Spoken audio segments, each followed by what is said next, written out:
So I'm going to try to select this barn so that I can work on the sky without painting on the barn. You can see that I used the select subject. I'll do that again just in case you weren't watching because I hadn't zoomed in.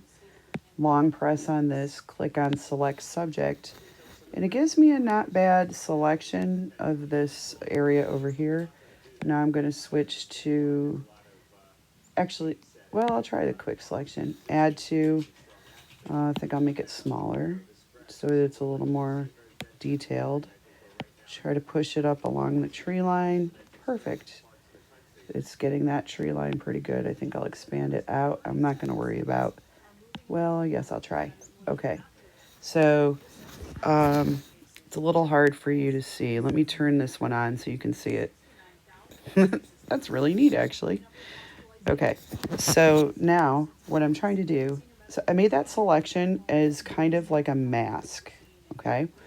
If I invert it now, what's actually selected, it's hard for me to show you. Well, I'll just switch over to a paintbrush for a second, is the sky, okay? So if you can see this, what's actually selected is the sky. Now, my goal is to get rid of the sky, the power lines in the sky. So I'm going to go back to my clone stamp. And what was happening is I was picking up sky and applying it successfully, but also on top of the silos. And I don't want that to happen because if I actually do a good job, I don't want it to cover up the silos and then have to erase. So now what I need to do is figure out the right sample points and size of my paintbrush, which is hard for me when I'm talking, apparently. And I think my brush is too, oh my gosh, look at the size of my brush, you guys. That was the problem. My clone stamp for the sky needed to be very large. But now, the open sky, I should have said.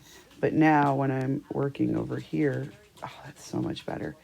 So I don't know if you saw it, but it was picking up way too much. So now I made my brush smaller and I'm just going around with so much more control. So between making a mask so that no matter what, I can't paint over the silos. And then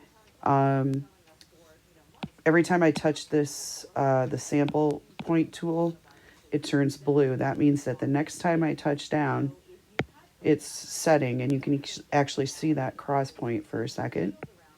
And now I'm coming in here and I'm painting. And then I kept going up in the sky, you might have noticed, just because I don't want to leave marks that look like patterning. So if I zoom out, you can see that. So just in case you thought I forgot, I didn't. I accidentally made like a little double of my silo down here. So I'll come in and look at, I could literally paint on that silo and my selection protects that.